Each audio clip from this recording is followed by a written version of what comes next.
Bom, agora o assunto volta a ser o carnaval. Aluguel de imóvel para o feriadão prolongado são pelo menos 4 dias, para algumas pessoas são até 5 dias. Em geral, as pessoas fazem uma opção pela praia e as opções para aluguel variam para todos os tipos de bolsos. A locação de um imóvel, por exemplo, costuma variar, ou varia esse ano, de R$ 112 a R$ 1.300 ao dia. E esses valores valem para litorais norte e sul de São Paulo. Os dados, esses números, são do Conselho Regional de Corretores de Imóveis do Estado de São Paulo e ainda segundo o Cresce, a crise não afetou a procura por imóveis de locação para este feriadão. Ao contrário, a diária, em muitos casos, aumentou até 252% na comparação com o mesmo período do ano passado. Lembrando que essa pesquisa foi realizada junto a imobiliárias de cidades como Bertioga, Caraguá, Guarujá, Ilhabela, também Itanhaém, Peruíbe, Santos, Praia Grande e Ubatuba. Sobre este assunto, também para saber um pouquinho mais sobre o que acontece no restante do país, converso agora com José Augusto Viana Neto, vice-presidente do Conselho Federal de Corretores de Imóveis e também presidente do Cresce. Olá, José Augusto, tudo bem? Tudo bem, Sandra. Boa tarde. Boa tarde. José Augusto, então quer dizer que a crise não afetou a locação de imóveis para o carnaval? Pois é, por incrível que pareça, quando todos reclamam da crise, esse setor, os investidores estão vivendo um bom momento. Veja que aumento de até 252% no preço das diárias, mostrando que a região do litoral está realmente muito procurada pelos turistas. Tá certo. A pesquisa que eu citei aqui diz respeito às cidades do litoral sul e também litoral norte do estado de São Paulo. Isso pode ser estendido ao restante do país, ou seja, também em outras cidades a procura é grande e o aumento dos valores do ano passado para esse também são apontados, são registrados? Sem dúvida. A informação que temos dos presidentes de Cresce dos outros estados brasileiros, com cidades litorâneas, que a procura está muito grande, que os preços também estão bem elevados. Agora aqui no estado de São Paulo, este ano teve este fenômeno de muito calor, sol, bastante tempo, fez com que os preços subissem bastante. Apesar de que aumentou também a oferta de imóveis. Hoje o número de imóveis disponíveis para locação, nós não temos em números exatos, mas é voz unânime das imobiliárias e corretores que trabalham com esse ramo de atividade, afirmar que é grande o número de proprietários que hoje colocam os imóveis para esse tipo de locação a fim de obter uma renda extra. Até porque, como os valores estão subindo, isso atrai, né, as pessoas que têm imóveis e que ficariam, teoricamente, com esses imóveis fechados, né? Perfeitamente. Normalmente o proprietário de imóvel no litoral é o período que ele menos gosta de ir para o litoral e nesse momento de grande movimento. Então aproveita a oportunidade, faz a locação e com certeza, alugando o imóvel nesses principais períodos da época de verão, ele consegue fazer uma arrecadação de recursos que permite ficar com a manutenção do imóvel durante todo o ano, IPTU, condomínio e eventuais pequenos reparos, já totalmente quitado. Agora, José Augusto Viana Neto, isso vale também para casas no interior ou ainda as pessoas podem locar uma casa, um imóvel no interior sem pagar tanto? Veja bem, Sandra, esse período do ano, os preços são mais altos na região do litoral. As pessoas que hoje preferir as regiões, as instâncias climáticas, a região serrana, eles vão encontrar preços mais em conta.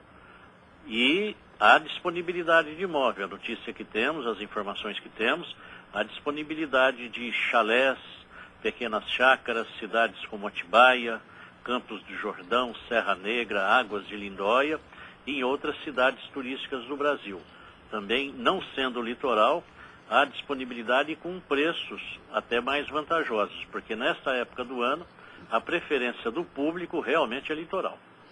Entendo. Agora, um outro problema que a gente verifica nessa época, ou não, né, não é um problema, mas são cuidados que as pessoas devem ter, é na hora de fazer essa locação. Muita gente já fez, já contratou esse aluguel, mas ainda falta uma semana, faltam alguns dias, né, para o carnaval, não uma semana, e ainda tem gente procurando. É preciso muito cuidado, né, na hora de fazer o contrato de locação, principalmente se a pessoa não vai ver a casa antes, né, Viana? Sandra, é um perigo muito grande fazer esse tipo de contratação por telefone ou por internet. É melhor não, então? Melhor não. Nós sempre aconselhamos que a pessoa vá até o litoral, visite o imóvel, ou se não puder de maneira nenhuma ir ao litoral, a forma segura é entrar no site do CRES, que é o órgão que regula esse tipo de transação e fiscaliza. Portanto, as informações ali contidas são informações que oferecem bastante segurança à sociedade.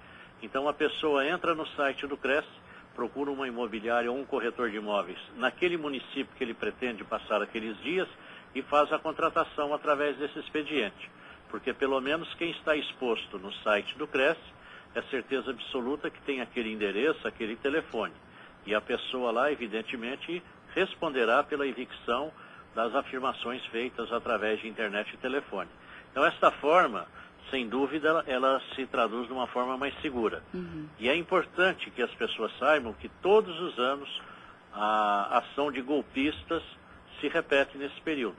Pessoas que colocam anúncios com preços convidativos, vantagens expressivas, aquilo que não faz parte do dia a dia. As pessoas se deixam seduzir pela boa fala do estelionatário e acabam depositando o dinheiro numa conta bancária que a pessoa saca aí de um lugar que ninguém imagina onde, e na realidade aquele imóvel não existe, ou se existe não estava para alugar. Isto se repete todos os anos de maneira impressionante. Então, todo cuidado é pouco e a segurança que nós recomendamos é essa do site do CRES. Qual é o site do CRES, Viana? www.crescisp, é CRESSP, tudo junto, .gov.br. Isso vale também para quem está fora do estado? Sem dúvida nenhuma, sem dúvida nenhuma. O site dos Conselhos de Fiscalização Profissional, eles apresentam essa segurança a mais, porque todos aqueles que têm ali seus nomes expostos nesse site, evidentemente que cumprem com as formalidades que a legislação brasileira exige para atuar neste ramo de atividade. Entendo. Agora, uma outra pergunta ainda sobre o contrato, enfim. Lembrar que sempre deve haver um contrato por escrito, né, e reconhecido, embora seja para apenas 4 dias, né? Mas, sem dúvida nenhuma, o contrato é de fundamental importância, porque nele deverá constar a qualificação do locador e locatário, o endereço do imóvel, quantos dias será essa locação, dia e hora de entrada, dia e hora de saída. Se for apartamento, deve mencionar o número de pessoas autorizadas pelo regimento interno do condomínio permitido para entrar naquele prédio. Verificar também se tem um checklist dos pertences, dos bens que se encontram dentro daquele imóvel. Exigir a presença do corretor no momento que entra no imóvel para fazer um exame daquilo que está sendo recebido e exigir a presença do corretor no momento em que está saindo do imóvel, para que possa pegar uma quitação de que tudo está sendo devolvido em bom estado. Isso é tudo muito importante. E verificar também, Sandra, é muito importante, se no caso de apartamento, o prédio de condomínio permite o uso da garagem por parte do locatário de veraneio. Porque muitos prédios não permitem que o proprietário, quando alugue o imóvel, que sua vaga de garagem seja usada por locatário de veraneios. Então, essas questões são muito importantes porque conseguir estacionamento no litoral nessa época do ano é muito difícil. É bem difícil, diga-se de passagem. E quando se consegue, o preço é comparável aqui da capital. E aí o que acontece? É uma despesa a mais, que não é pequena, que a pessoa vai ter que colocar no orçamento. E verificar também com muita atenção a distância que o imóvel está da praia. Porque alugar um imóvel numa cidade litorânea não significa dizer que está na praia. Pode estar aí a 10, 15 quilômetros distante da praia. É importante que isto seja verificado. Ver também se este imóvel fica numa rua que não tenha favelas, depósito de containers, oficina, enfim. Esse equipamento que não condiz com momentos de lazer. Né? Porque se a pessoa não verifica isso antes, chega lá, o imóvel está próximo de uma favela, vai ser evidentemente um momento ruim para a família e não um passeio agradável. Exatamente, só lembrando, né, que as formas de pagamento, tudo também deve estar no contrato, tudo sempre muito bem documentado. E eu vou repetir então o site do Cresce, para quem quiser aí tirar todas as dúvidas, www.crescsp.gov.br. Eu agradeço bastante a participação aqui no Espaço Informal do José Augusto Viana Neto, vice-presidente do Conselho Federal de Corretores de Imóveis, também presidente do Cresce São Paulo, que é o Conselho Regional de Corretores de Imóveis, comentando então que a procura por imóveis de locação, principalmente nas praias, isso vale para todo o país, não caiu, pelo contrário, aumentou mesmo em tempos de crise. Muito obrigada, viu, Viana? Um abraço a você e até a próxima oportunidade. Um abraço, Sandra, e eu é que agradeço a oportunidade de falar com os ouvintes da Eldorado. Muito obrigado. Obrigada, até mais.